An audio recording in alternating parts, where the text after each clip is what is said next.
Bueno, muy buenos días a todos. Bueno, por los motivos que ya conocen, esta clase vamos a tratar de presentarla de manera breve y en un formato virtual, de manera de poder encontrarnos luego por la tarde en un breve encuentro también por Meet para poder conversar un poco y aclarar algunas dudas en función de lo que conversemos y presentemos hoy en este video y lo que ustedes hayan podido recorrer y pensar eh, a partir de sus lecturas en el aula virtual. Nosotros veníamos hasta el momento trabajando acerca del problema del texto con lecturas de Roland Barthes y de Julia Gristeva para poder pensar este texto como un campo de trabajo, un campo metodológico, aquel lugar en el que vamos a operar, a trabajar, a jugar, a intervenir. Y este texto es lo que vamos a tomar como problema, como punto de partida, para poder ir poco a poco definiendo, delimitando y describiendo lo que sería el corpus del análisis, que son aquellas, como decíamos, materialidades significantes o textos o grupos o conjuntos de textos con los cuales vamos a trabajar, ¿sí? Recuerdan que planteábamos desde Greimas esta idea de que fuera del texto no hay salvación, ¿sí? Nosotros solamente podemos analizar cómo se produce la significación a partir de su materialización en determinados textos de la cultura, ¿sí? Ya sea películas, ya sea series publicadas en Netflix, ya sea algún programa de televisión, algún canal de YouTube, alguna novela, alguna película, ¿sí? Pero siempre vamos a trabajar a partir de materialidades significantes. Hoy la propuesta es poder presentar también con qué herramientas vamos a intervenir sobre estos textos, ¿sí? Por un lado, en primer lugar, para poder sistematizarlos, leerlos, ordenarlos, jerarquizarlos, ¿sí? Y por otro lado, luego, para poder construir alguna hipótesis de lectura respecto de los problemas que vayamos a formular. Cuando digo la herramienta con la que vamos a intervenir, no es otra cosa más que el propio lenguaje y las propias categorías teóricas que el lenguaje y las teorías nos ofrecen para poder formalizar, para poder precisar nuestra observación y nuestra lectura de esos corpus, ¿sí? Entonces el problema de este encuentro, número 4, el problema de esta clase, es el problema de los metalenguajes, ¿sí? A partir de ahora, y esta va a ser un poco la propuesta, la consigna del parcial, nosotros tenemos que construir un metalenguaje para poder observar, en primer lugar, y luego formular un problema, ¿sí? Es lo que veníamos hasta el momento, a partir de la lectura y el ejercicio que ustedes hicieron con las ciudades invisibles, poder formular es, de algún modo, poder darle forma, ¿sí?, a un problema, poder darle forma a un problema a partir de nuestras herramientas de observación, es un modo de poder controlar, ¿sí?, ese problema que estamos construyendo, ¿sí? Nosotros establecemos, definimos a partir de qué márgenes, a partir de qué límites, es decir, a partir de qué modelos teóricos y a partir de qué instrumentos vamos a leer y por lo tanto formalizar un determinado fenómeno social. Para ello Como les decía, entre los pasos que vamos a seguir y que va a estar precisado luego en la consigna, vamos a tener que seleccionar y definir categorías de aquellos marcos teóricos que venimos trabajando y que consideramos pertinentes. Vamos a explicitar algunos supuestos, es decir, cuando nosotros hablamos de mujeres, de jóvenes, o hablamos de tal género literario o tal género audiovisual, tenemos que poder, en pocas palabras, decir a qué nos referimos, cómo definimos, ¿sí?, esa categoría, desde qué punto de vista. Si hablamos de jóvenes, estaríamos hablando de jóvenes de la Argentina o de tal ciudad, en tal rango etario, en tal época, ¿sí? Es decir, poder explicitar concretamente y caracterizar, ¿sí?, aquello a lo cual nos estamos refiriendo, ¿sí?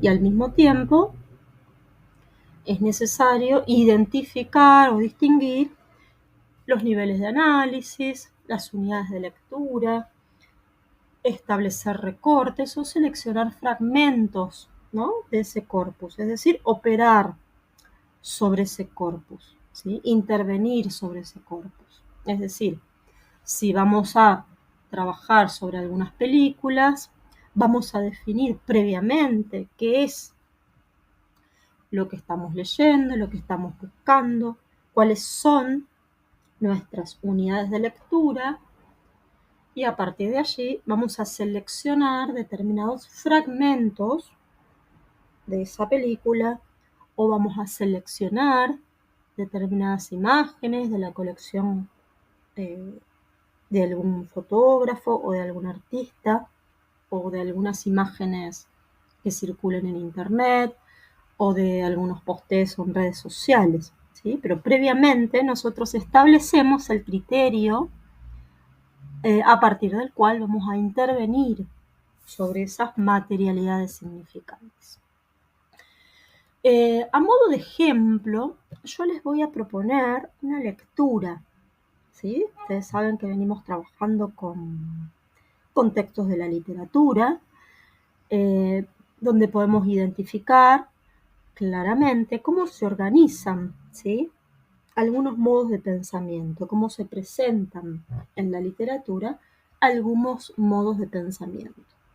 Fundamentalmente vamos a trabajar con una breve introducción, algunos fragmentos de una novela muy conocida, la primera novela del escritor y semiólogo italiano Umberto Eco, que es El nombre de la rosa, una película y una novela que tuvieron una gran repercusión, sobre todo la película, allá por los años 80, los años 90.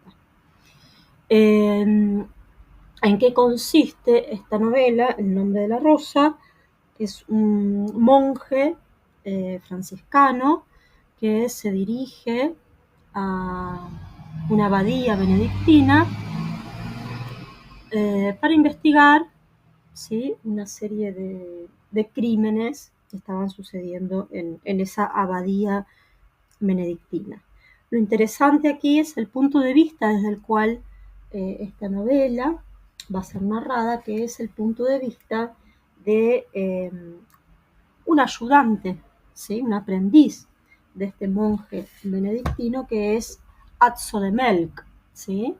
Azzo de Melk es también un aprendiz benedictino que acompaña a Guillermo de Baskerville, que es el monje franciscano, y él va relatando, va escribiendo día a día, va tomando una nota, va tomando registro de las observaciones que él realiza en su estadía con Guillermo de Baskerville, ¿sí? Es interesante este punto de vista, ¿sí?, el punto de vista del aprendiz, de aquel que sabe que está buscando algo, que está presenciando algo, que está descubriendo algo, pero que no sabe exactamente de qué se trata y que en el camino, como ya veíamos en otras oportunidades, ¿no? Es en el camino, es en el ponerse en acción, es el ponerse en la experiencia, lo que de alguna manera lo va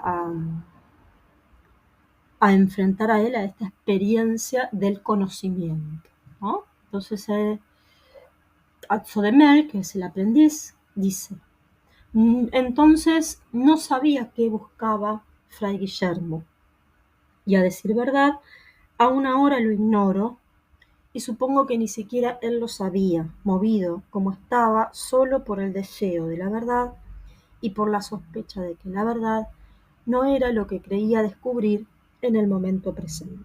¿Sí?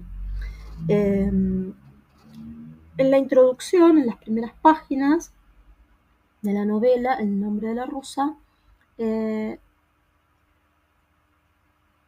Azzo-de-Mel va a ir relatando de qué manera, y sin saber exactamente qué buscaban, ellos se van acercando a esta gran abadía benedictina que estaba subida en una montaña, un lugar muy enigmático.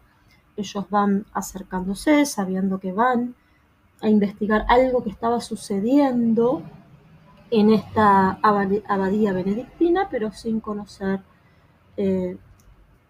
mucho más acerca de los personajes concretamente que habitaban ese lugar. Yo les voy a leer entonces algunos breves fragmentos de esta novela.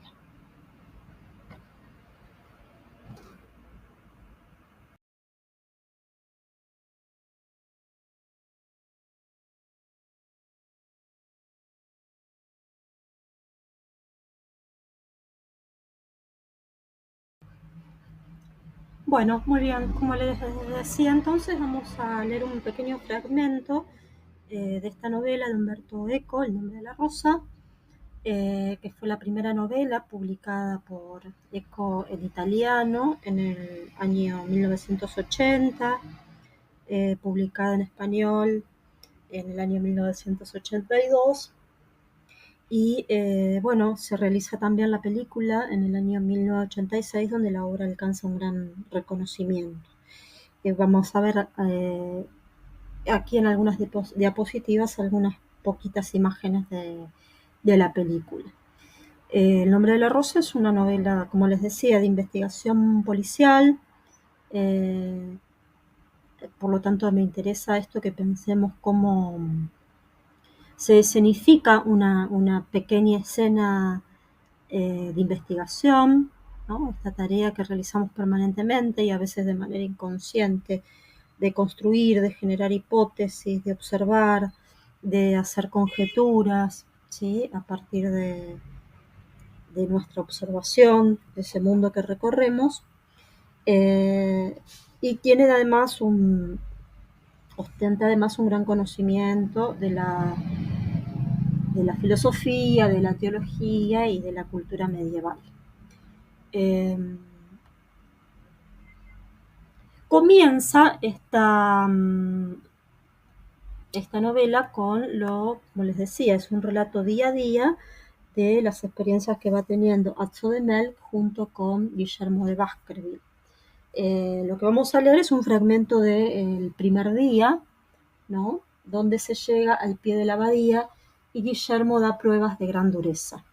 Lo que interesa en primer lugar es cómo va describiendo Azzo-de-Mel aquel lugar, ¿sí? Aquel lugar enigmático al cual ellos se van acercando y cómo va describiendo por un lado la geografía, pero por otro lado las características del edificio al cual se dirigen, ¿no? Algo similar a lo que veníamos realizando a partir de nuestras lecturas de las ciudades invisibles. Dice Azzo-de-Mel: primer día, donde se llega al pie de la abadía, Guillermo da pruebas de gran dureza. Era una hermosa mañana de finales de noviembre. Durante la noche había nevado un poco, pero la fresca capa que cubría el suelo no superaba los 3 dedos de espesor. A oscuras, enseguida después de laudes, habíamos oído misa en una aldea del valle. Luego, al despuntar el sol, nos habíamos puesto en camino hacia las montañas.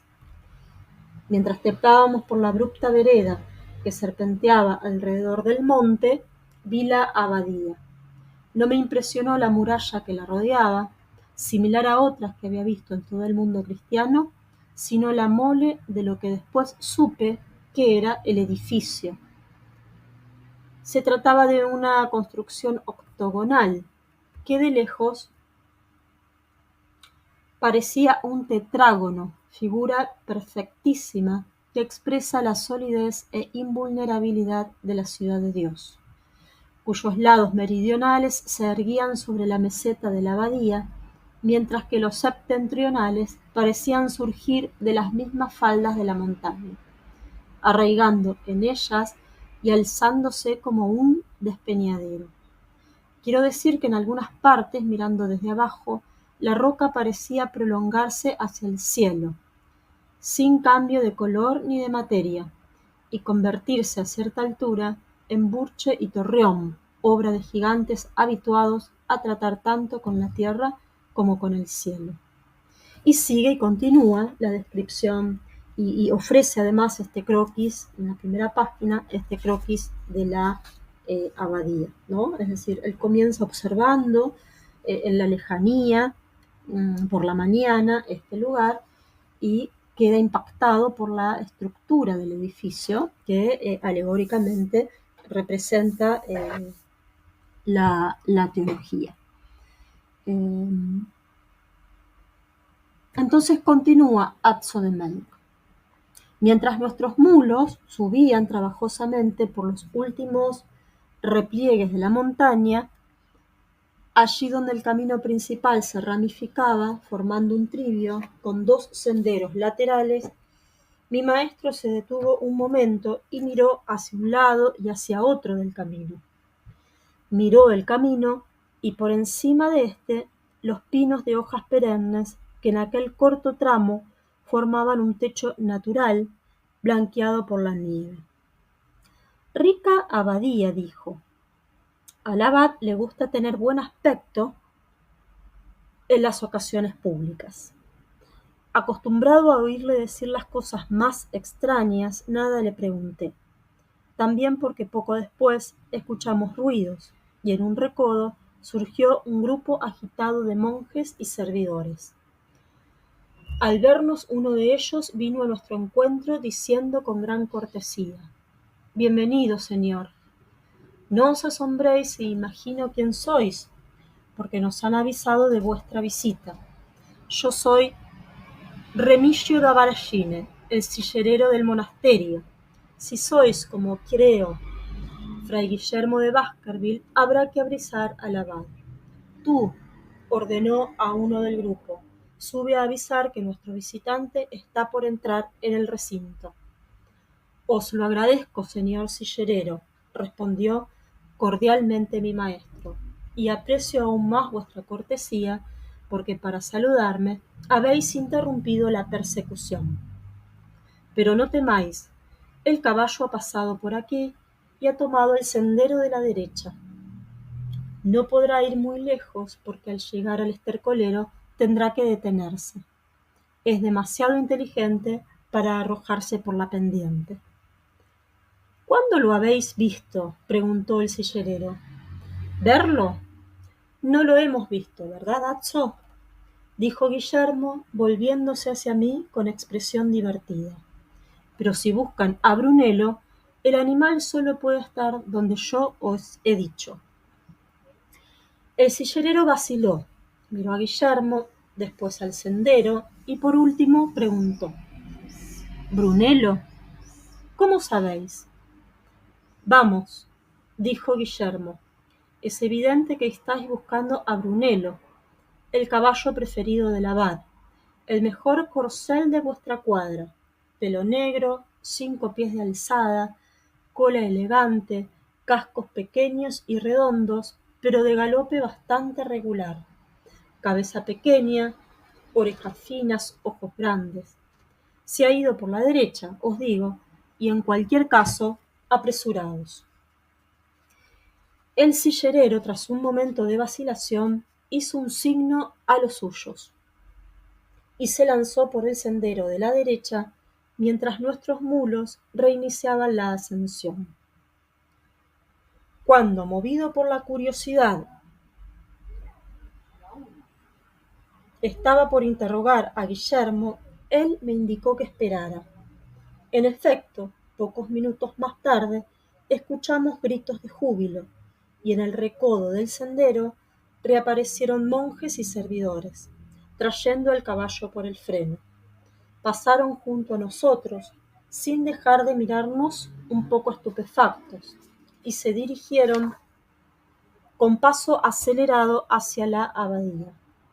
Creo incluso que Guillermo retuvo un poco la marcha de su montura para que pudieran contar lo que había sucedido. Yo ya había descubierto que mi maestro, hombre de elevada virtud en todo y para todo, se concedía el vicio de la vanidad cuando se trataba de demostrar su agudeza, y habiendo tenido ocasión de apreciar sus sutiles dotes de diplomático, comprendí que deseaba llegar a la meta precedido por una sólida fama de sabio. Y ahora decidme, pregunté sin poderme contener, ¿cómo habéis podido saber? Mi querido Atso, dijo el maestro, durante todo el viaje he estado enseñándote a reconocer las huellas por las que el mundo nos habla como por medio de un gran libro. Alain de Lille decía, y bueno, hay un fragmento en latín, omnis mundi creatura quasi liber et pictura nobis et in speculum, pensando en la inagotable reserva de símbolos por los que Dios, a través de sus criaturas, nos habla de la vida eterna. Pero el universo es aún más locuaz de lo que creía Alain, y no sólo habla de las cosas últimas, en cuyo caso siempre lo hace de un modo oscuro, sino también de las cercanas. Y en esto es clarísimo. Y le explica, ¿no? Aquí viene el momento de la explicación de Guillermo de Baskerville. Me da casi vergüenza tener que repetirte lo que deberías saber. En la encrucijada sobre la nieve aún fresca, estaban marcadas con mucha claridad las improntas de los cascos de su caballo, que apuntaban hacia el sendero situado a nuestra izquierda. Esos signos, separados por distancias bastante grandes y regulares, decían que los cascos eran pequeños y redondos y el galope muy regular. De ahí deduje que se trataba de un caballo y que su carrera no era desordenada como la de un animal desbocado. Allí donde los pinos formaban una especie de cobertizo natural, algunas ramas acababan de ser rotas, justo a 5 pies del suelo. Una de las matas de zarzamora, situada donde el animal debe de haber girado, meneando altivamente la hermosa cola para tomar el sendero de su derecha, aún conservaba entre las espinas algunas crines largas y muy negras. Por último, no me dirás que no sabes que esa senda lleva al estercolero, porque al subir por la curva inferior hemos visto el chorro de detritos que caía a pico justo debajo del torreón oriental, ensuciando la nieve, y dada la disposición de la encrucijada, la senda solo podía ir en aquella dirección. Sí, dije, pero la cabeza pequeña, las orejas finas, los ojos grandes. No sé si los tiene, pero sin duda los monjes están persuadidos de que sí. Decía Isidoro de Sevilla que la belleza de un caballo exige, y nuevamente, una descripción de las características del caballo en latín. Si el caballo, cuyo paso he adivinado, no hubiese sido realmente el mejor de la cuadra, no podrías explicar por qué no solo han corrido los mozos tras él, sino también el propio sillerero. y un monje que considera excelente a un caballo solo puede verlo al margen de las formas naturales, tal como se lo han descrito las autoritates, sobre todo si, y aquí me dirigió una sonrisa maliciosa, se trata de un docto benedictino. Bueno, dije, pero ¿y por qué Brunello? Que el Espíritu Santo ponga un poco más de sal en tu cabezota, hijo mío, exclamó el maestro. ¿Qué otro nombre le habrías puesto si hasta el gran Buridan, que está a punto de ser rector en París, no encontró nombre más natural para referirse a un caballo hermoso? Así era mi maestro. No solo sabía leer en el gran libro de la naturaleza, sino también en el modo en que los monjes leían los libros de la escritura y pensaban a través de ellos. Dotes estas que, como veremos, habrían de serle bastante útiles en los días que siguieron. Además, su explicación me pareció al final tan obvia que la humillación por no haberla descubierto yo mismo quedó borrada por el orgullo de compartirla ahora con él, hasta el punto de que casi me felicité por mi agudeza. Tal es la fuerza de la verdad que, como la bondad, se difunde por sí misma. Alabado sea el santo nombre de nuestro Señor Jesucristo por esa hermosa revelación que entonces tuve.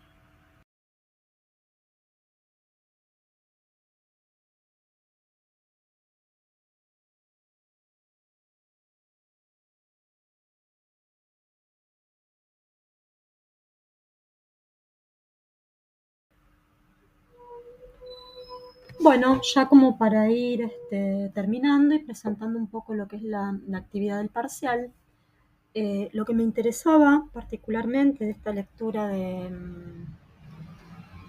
este fragmento inicial del Nombre de la Rosa, que bueno, no aparece en la película, pero sí aparece este clima de una búsqueda permanente de la verdad, de una sensación por parte de Atzo de Mel, de incertidumbre, pero sin embargo lo que me interesa destacar es por un lado cómo tomamos conocimiento, ¿no?, de lo que implica un proceso de búsqueda, un proceso de investigación, siempre a partir de un relato que recupera esta sensación de incertidumbre, ¿no? Es decir, como un pensamiento, una conjetura, una hipótesis, solo es posible de ser contada si previamente existió la duda, existió la pregunta, existió el problema. Por eso me resulta particularmente significativo este fragmento narrado desde el punto de vista de Atzo de Mel, que destaca por un lado lo que es el momento de la duda, y por otro lado recupera el relato y la explicación, vanidosa por cierto, por parte de Guillermo de Baskerville, a la hora de contar cómo él eh, encuentra una posible respuesta y aventura, comunica una posible respuesta a un problema que Atzo de Mel, por ejemplo, ni siquiera había identificado, ¿sí? En el camino, Guillermo de Baskerville ya sabe que se encuentra en proceso de una búsqueda, conoce que se dirige a un determinado lugar con determinadas características, es decir, hay un conocimiento previo de las características estéticas, filosóficas, ideológicas de un determinado grupo de personas, que en este caso son los monjes benedictinos que residen en esa bahía benedictina, y a partir de allí, a partir de esa búsqueda, su observación se modifica inmediatamente, ¿no? Es decir, él puede observar y puede reconstruir el apresuramiento que tiene este grupo de monjes al salir de la abadía en busca de algo, y por sus observaciones en el camino, él puede predecir, puede conjeturar que están en búsqueda de un caballo con determinadas características a las que puede atribuirse determinado nombre que tiene que ver con una tendencia estética de una moda, podríamos decir, eh, para elegir determinados nombres, ¿no? Entonces, lo que me interesa destacar en este punto es que ninguna observación que nosotros podamos realizar va a ser una observación ingenua, sino que siempre está preestablecida, está previamente estipulada por aquellas búsquedas que nosotros estamos realizando, ¿no? Y es lo que le permite a Guillermo de Baskerville observar ciertos datos y recuperar ciertos datos en el camino, ¿no? Por ejemplo, las huellas en la nieve, la rotura de ciertas ramas en el camino, la altura en la que esas ramas estaban rotas, la dirección, ¿sí?, a la cual aquellas huellas se dirigían, las características de ese espacio, ¿sí?, hacia dónde se encontraba el estercolero, hacia dónde se encontraba el precipicio, ¿sí?, las características entonces de ese espacio, pero al mismo tiempo, como decíamos, hay un conocimiento previo de las preferencias estéticas, de las creencias ideológicas, de la vanidad, ¿sí?, de aquel grupo de monjes, y al mismo tiempo de esa voluntad, de ese deseo de Guillermo de Baskerville, que se va a presentar a la abadía benedictina, de demostrar, ¿sí?, su sapiencia, su conocimiento, sus habilidades para descifrar enigmas, ¿sí?, de poner en escena de alguna manera frente a esos monjes benedictinos, pero también frente a Sodemel su conocimiento.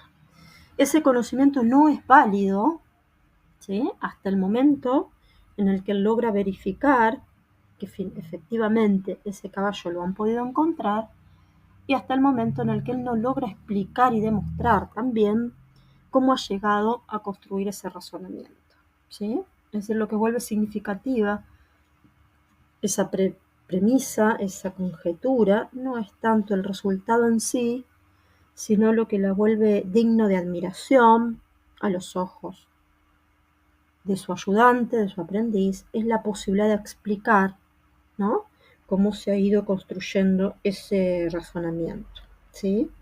Entonces, este es un poco el objetivo, ¿sí?, de nuestro trayecto de investigación. No solo llegar a una verdad y a demostrar si esa verdad puede ser verificada o no, sino fundamentalmente, principalmente, qué es aquello que nosotros hemos podido observar en el camino para poder construir esa conjetura, para poder construir esa hipótesis. Y para eso es importante entonces previamente elegir, diseñar, seleccionar, modelar esas categorías a partir de las cuales nosotros vamos a observar, ¿sí?, nuestros corpus de análisis, ¿no? La conformación del corpus de la investigación es en sí mismo, como decíamos, un trabajo de escritura, un trabajo artesanal, un trabajo de diseño, un trabajo de modelado, ¿sí? No es que vamos a analizar una película o una pintura o un programa de televisión o una institución, sino determinados aspectos, ¿sí?, y fragmentos de esa película que nosotros vamos a observar desde un punto de vista determinado, que es el punto de vista que nos van a ofrecer, ¿no?, las categorías teóricas de los modelos teóricos que nosotros elijamos para estudiar nuestro objeto de estudio, ¿sí? Fíjense lo que plantea al respecto Magariños de Morentín, ¿sí? Magariños de Morentín plantea: los fenómenos que constituyen el mundo no se nos dan desde sí mismos, sino que nosotros los identificamos adecuándolos a nuestras posibilidades de designación, ni contienen en sí mismos su razón de ser, sino que la proyectamos nosotros en función de las categorías disponibles en nuestra estructura conceptual, ni tampoco son vistos ni comprendidos tal como son, sino como nuestra modalidad de enunciación nos hace verlos o comprenderlos en el entorno perceptual correspondiente, ¿sí? Es decir, aquellos fenómenos que nosotros vamos a observar, ¿sí? No los vamos a observar desde el punto de vista ingenuo, no vamos a decir lo que la prensa o la crítica, ¿sí?, nos está adelantando de aquellos fenómenos, sino que nosotros particularmente los vamos a estar observando, ¿sí?, siempre a nuestras posibilidades de designación, ¿sí? Es decir, aquel punto de vista que la teoría, que la semiótica nos invita a construir, ¿sí?, frente a determinados fenómenos, ¿sí? No vamos a describir tampoco un fenómeno en sí, ¿sí?, sino aquella que estas categorías teóricas nos permitan decir, ¿sí?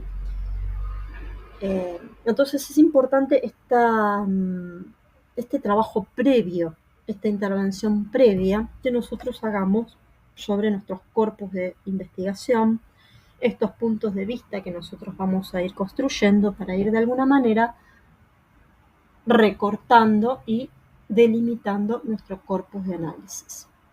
Esta va a ser entonces la consigna que vamos a tener nosotros para esta actividad individual, que sí tiene una fecha de presentación que ustedes van a publicar hasta el 13 de mayo, ¿sí?, en el foro correspondiente, y que va a tener la calidad de parcial, ¿sí? Es decir, que sea parcial no quiere decir que sea algo que ustedes ya tengan definido o resuelto, pero sí que sea un trabajo en proceso que ustedes puedan comunicar, ¿sí? Y la forma de comunicarlo es la publicación en el foro, ¿sí? Van a tener entonces 5 consignas, ¿sí?, que las vamos a conversar en el día de hoy, en el encuentro que tengamos por la tarde, y también las vamos a poder seguir conversando durante la semana, ¿sí? En primer lugar, la primera consigna va a ser formular un tema-problema, ¿sí? El problema de una investigación es siempre una pregunta que intenta explicar, como veíamos recién, ¿sí?, explicar la significación de un determinado fenómeno social. Es decir, nos vamos a preguntar no tanto por un qué, sino por un por qué o un para qué, ¿sí? En esta pregunta del por qué o del para qué pueden estar incluidas, ¿sí?, como preguntas secundarias o preguntas de trabajo, aquellas que nos ayuden a caracterizar el objeto de estudio, el qué, el cómo, el dónde, el quién, ¿sí? En segundo lugar, segundo punto, establecer tentativamente el corpus, es decir, las materialidades significantes de aquellos casos que van a analizar. Como veíamos en la clase anterior, es importante distinguir el corpus de las fuentes o de la bibliografía, ¿no? La bibliografía o las fuentes que nosotros podamos consultar en internet o que podamos consultar en esa búsqueda de información, ¿sí?, son aquellas que nos aportarán los datos, pero que no será el objeto de nuestro análisis, ¿sí? Nos aportarán datos para contextualizar o para caracterizar el conocimiento que nosotros tengamos del objeto, ¿sí?, pero no constituirá el objeto en sí del análisis. En tercer punto es la explicitación de los supuestos, ¿sí?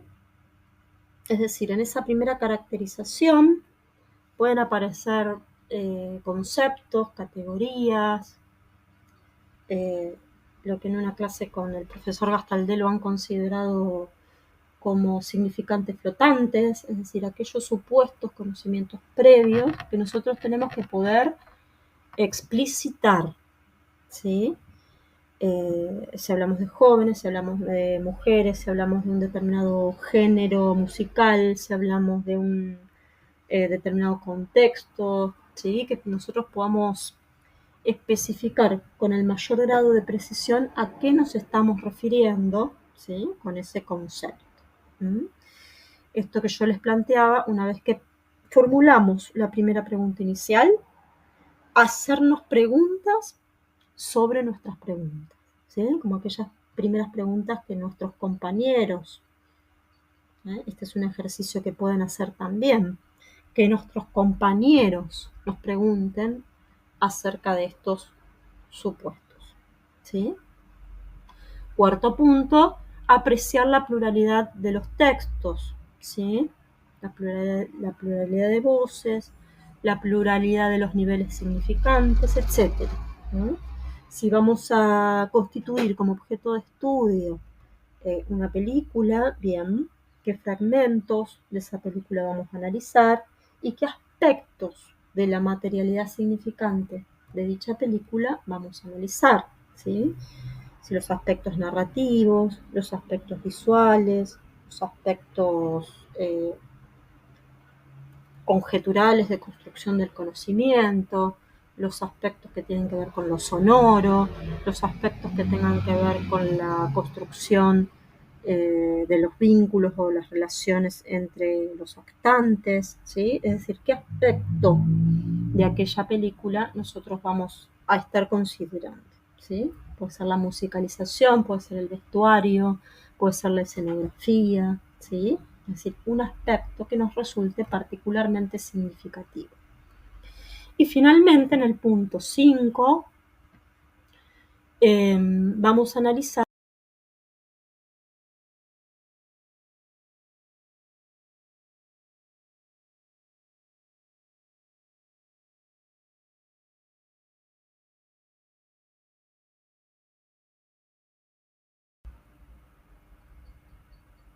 bueno, y finalmente lo último que vamos a